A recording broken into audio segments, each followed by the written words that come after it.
কর্ণের রথের চাকা মাটিতে বসে গেলে তিনি তা মাটি থেকে তোলার জন্য রথ থেকে নিচে নামেন।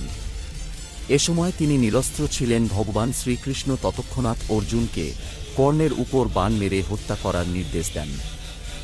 অর্জুনও ভগবানের কথা মতো কর্ণকে লক্ষ্য করে একের পর এক বাণ নিক্ষেপ করে, যা কর্ণকে ভয়ঙ্করভাবে বিদ্ধ করে। এতে কর্ণ মাটিতে লুটিয়ে পড়ে।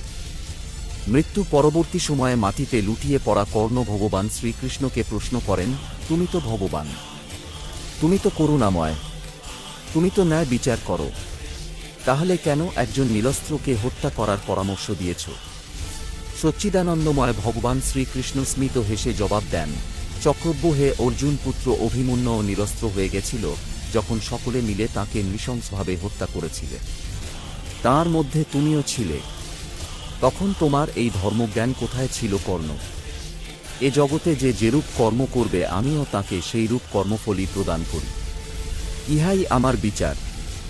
অতএব কর্ম করুন ভেবে চিনতে।